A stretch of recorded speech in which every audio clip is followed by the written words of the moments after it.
cilik melu ngomong.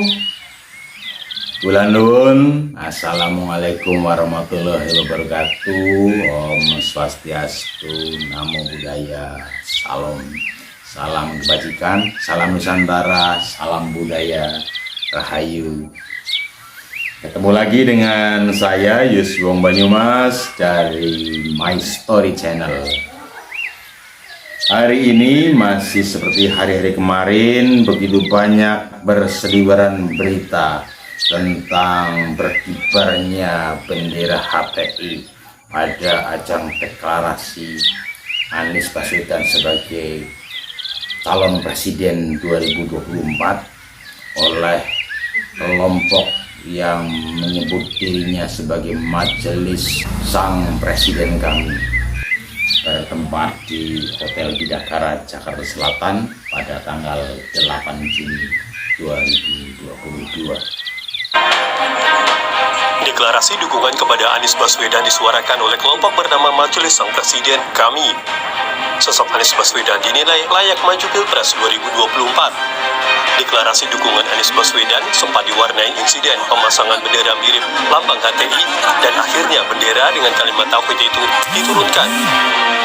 Menurut relawan Aliansi Nasional Indonesia Sejahtera atau ANIS, ini adalah sebagai upaya menurunkan elektabilitas Anies Baswedan. Ini sesuatu perbuatan yang sangat kurang ajar, sangat biadab, sangat tidak menghargai pahlawan-pahlawan yang telah gugur di medan perang dalam rangka menegakkan kemerdekaan Republik Indonesia. Betapa untuk mewujudkan Indonesia seperti sekarang ini bukan hal yang mudah. Mereka telah mengorbankan jiwa, raga, harta, benda, dan semua yang dimilikinya untuk Indonesia.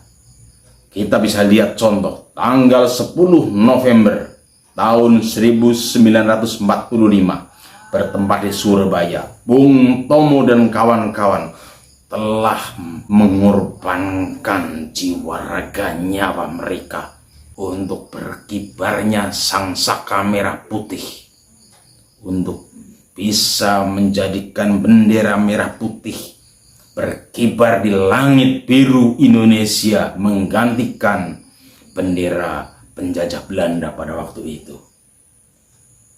Jadi ketika mereka tiba-tiba dengan seenak jidatnya sendiri memasang bendera khilafah, bendera HTI di kiri kanan panggung, padahal kita semua sudah tahu betapa HTI adalah organisasi terlarang, sebuah organisasi ekstrim yang sudah dilarang beroperasi, sudah dilarang beraktivitas di negara kita.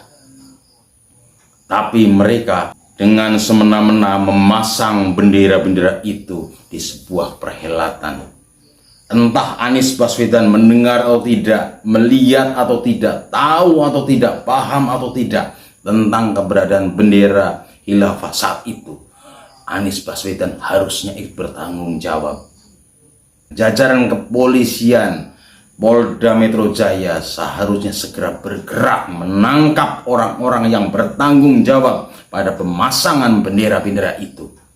Sampai sekarang jajaran kepolisian masih melakukan penyelidikan, belum ditetapkan tersangkanya. Kita masih melihat ke depan siapa saja yang harus bertanggung jawab menjadi tersangka dan akan mendekam di balik jeruji besi.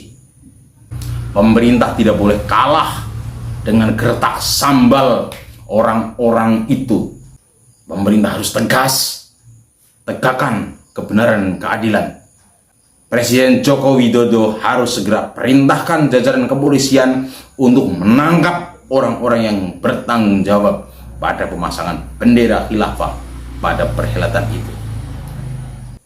Kami sebagai rakyat kecil yang selama ini tidak pernah meminta apapun kepada pemerintah, pada hari ini menginginkan polisi segera turun tangan menangkap orang-orang yang bertanggung jawab pada pemasangan bendera khilafah itu.